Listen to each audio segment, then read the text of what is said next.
Hello everybody, Matt here on The Planet, and today we're reviewing our running shoes being used in 2021 and which one came out on top, which is my favourite shoe of 2021.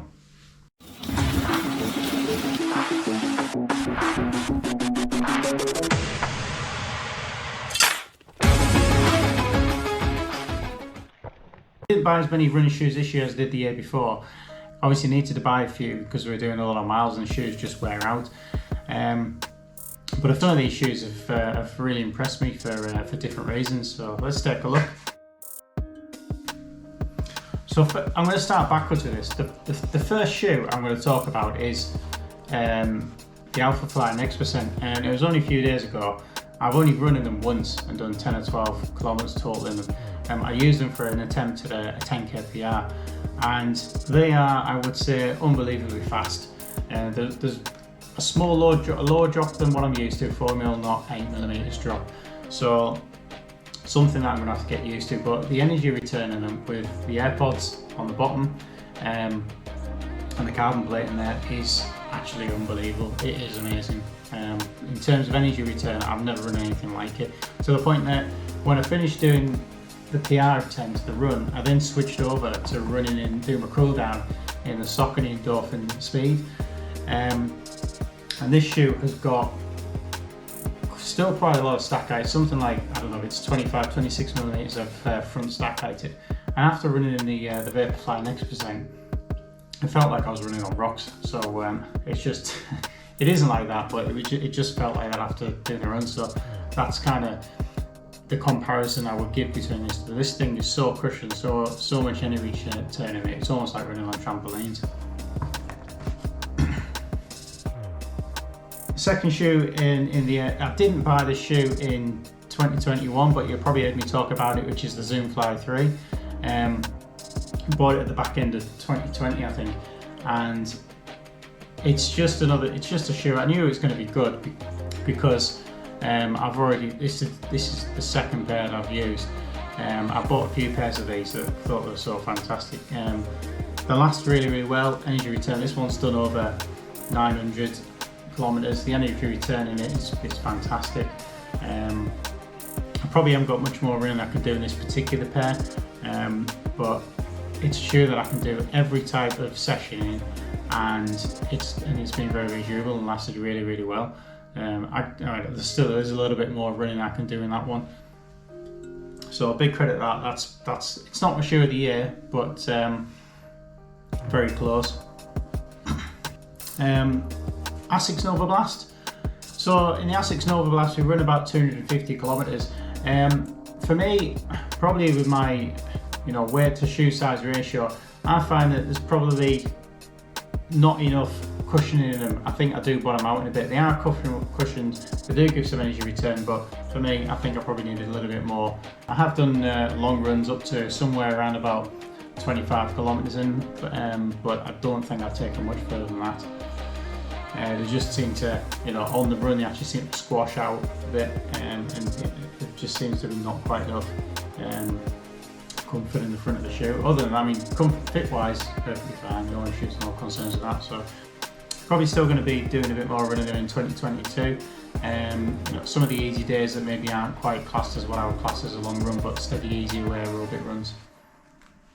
A shoe that I found was a little bit of a disappointment for me is the Tempo Next, which is kind of the shoe. It's got the AirPods, it's got the carbon plate in, but it doesn't have the stack height in. It's mixed in with a some Zoom X foam and some React foam, and I just find it a bit uncomfortable. I think it's a 10mm stack shoe, so maybe the drop's a little bit too high for me, but I can get away with them runs up to like 15-20 kilometers, but I just start feeling a little bit of a pain and strain on the outside of the foot, which I don't really felt in any other shoe before. So and then the other thing is, when depending on the hill you run up, if you're running up a low gradient hill, it's not too bad, but I found that when I was running up like kind of a medium gradient hill, I couldn't find a decent point where the shoe would land. It either wants to be like that, quite high up on the toes, or down back, so stretching out your calves quite a lot. Sometimes you want to run in the midpoint of the hill, if you will, and I just don't think the shoe doesn't really suit me for that. Although I do use it for, you know, typically 10k tempo runs, and there's probably going to be more runs of that for the next year. And we've got about 240 kilometers on these shoes, so still definitely a way to go, and they have lasted very well. And there's still a lot of tread on the soles. They barely look like they're being used, so still very, very fast shoe, and they do have a place in my training. I don't want to talk them down too much because you know, they are a good looking running shoe, and a lot of people do like them, and they do perform well. The Vaporfly Next percent, not just this colour either. Got them in the white one, setting PRs in the marathons and the half marathons, so it's definitely a shoe that I've managed to achieve quite a lot in this year. This particular pair's got about 330 kilometers or so in them. I'm planning to try and take these up to 500 kilometers. At the moment, they're still quite rigid. I'm not starting to see any performance drop off, although if you look on the sole, the tread's there's still some tread there on the front, starting to wear away a little bit. Being a 4-foot striker, you do want more tread on the front. On the heel, you can see the tread's wearing away there, and actually, I don't know, this is probably just paint, cosmetic stuff on the bottom of the sole, so they're starting to wear. But we knew that's the case with these shoes. They're a racing performance day shoe, they're not an everyday trainer. But I think I should be able to get those to 500 kilometers. It's just a case of whether I can get them that far and still have the performance in them. So we'll find out what to come on those.